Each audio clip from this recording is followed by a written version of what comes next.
నమస్కారం. ఈరోజు మన ఎక్స్ప్లెయినర్లో ఒక అద్భుతమైన, కాస్త భయంకరమైన, కాని అత్యంత ఆసక్తికరమైన అంశాన్ని చూడబోతున్నాం.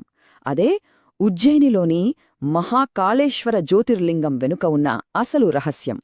ఇది కేవలం ఒక ఆలయ చరిత్ర మాత్రమే కాదు. ఇది కాలం, మృత్యువు మరియు మానవ జీవితపు అంతిమ సత్యాల గురించి సాగే ఒక అద్భుతమైన ప్రయాణం. ఆలోచించండి. సాధారణంగా దేవుడనగానే ప్రశాంతంగా, చిరునవ్వుతో అభయమిచ్చే రూపమే కద గుర్తొస్తుంది. కాని సృష్టిని నడిపించే ఆ శక్తి ఒక ఉగ్ర రూపంలో ఉండి నేరుగా మృత్యువునే శాసిస్తే ఎలా ఉంటుంది? ఖచ్చితంగా ఇది మన సాధారణ భ్రమలను బద్దలు కొడుతుంది కదూ. ఈరోజు మనం ఆరాధన గురించి మాత్రమే కాదు, విశ్వం యొక్క అసలు స్వరూపాన్ని అర్థం చేసుకోబోతున్నాం. మన మొదటి భాగం కాలానికి అధిపతి.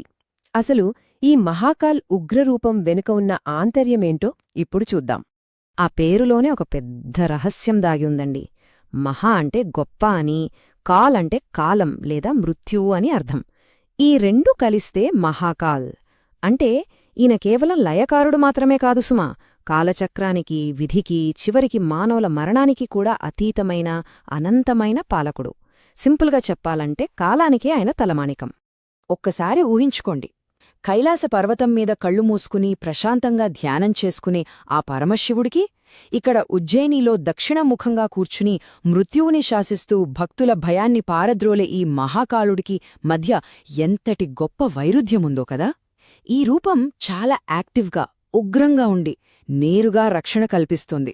ఈ ఉగ్ర రూపం వెనుక గూస్ బంప్స్ తెప్పించే ఒక పౌరాణిక ఘట్టముంది.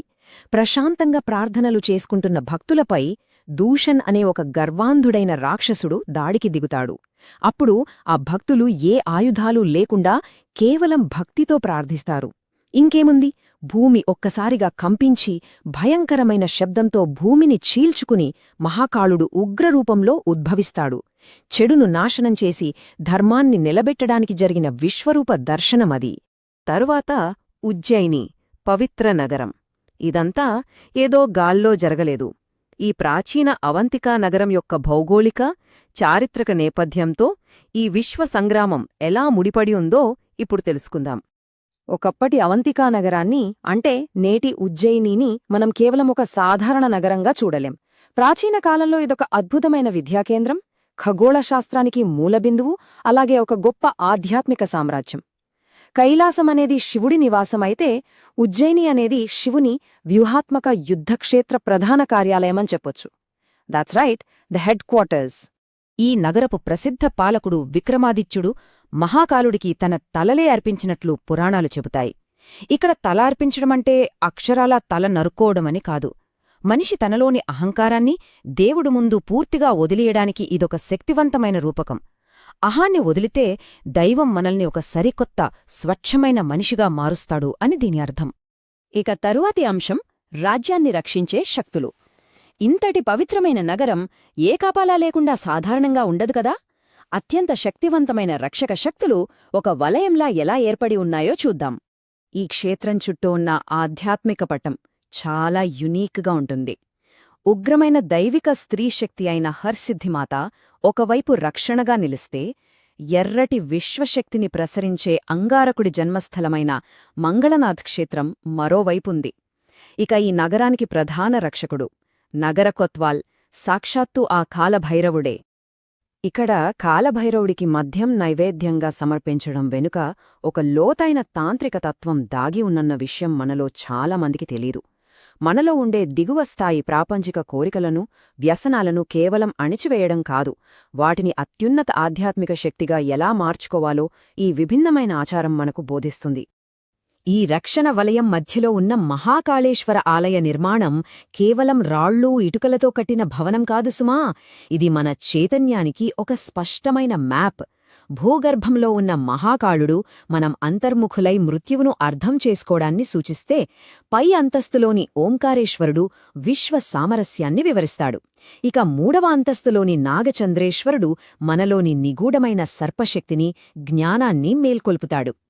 ఇక్కడొక ఆశ్చర్యకరమైన విషయమేంటంటే, ఆ మూడవ అంతస్తులో ఉన్న నాగచంద్రేశ్వరుని దర్శనం ఎంత పవిత్రమైనది, రహస్యమైనది అంటే, ఆ తలుపులు సంవత్సరంలో కేవలం ఒకే ఒక్కరోజు అవును, ఒక్కటే రోజు నాగపంచమి నాడు మాత్రమే తెరవబడతాయి.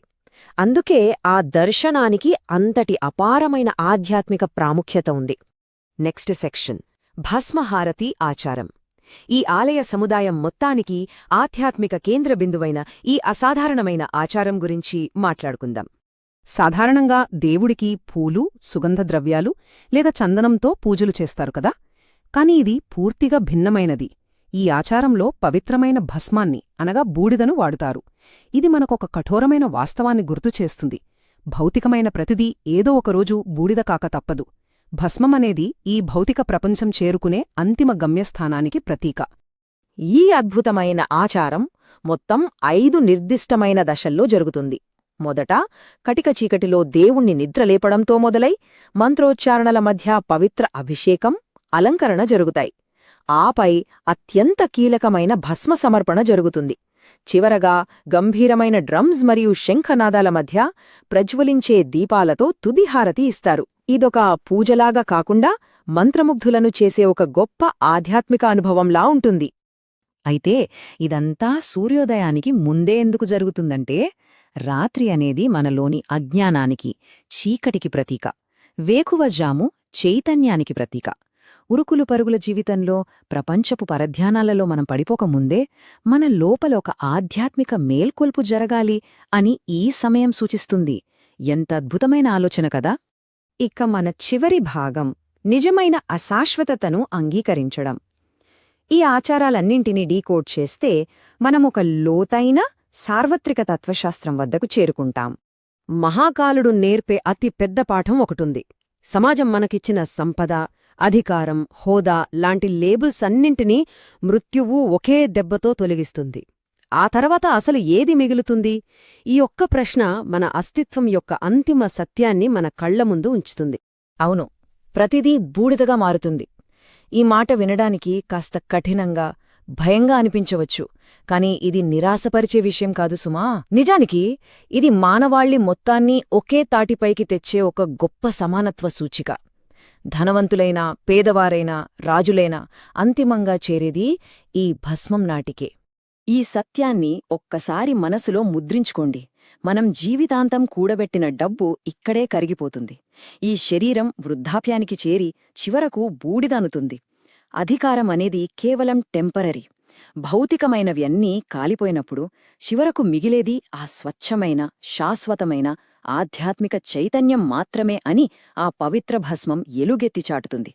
ఇక ముగించే ముందు ఒక్కసారి ఆలోచించండి. కాలమనేది ఎవరినీ వదిలిపట్టనప్పుడు మనమింక ఏ ప్రాపంచిక బంధాలను, అహాన్ని అతిగా పట్టుకుని వేలాడుతున్నాం? తాత్కాలికమైన వాటి వెంట పరిగెత్తడం ఆపి శాశ్వతమైన చైతన్యం వైపు ప్రయాణించడమే మహాకాలుడు మనకిచ్చే పవర్ఫుల్ మెసేజ్. మరి ఈ అశాశ్వతమైన ప్రపంచంలో మన తదుపరి అడుగు ఏమిటి? సెలవు.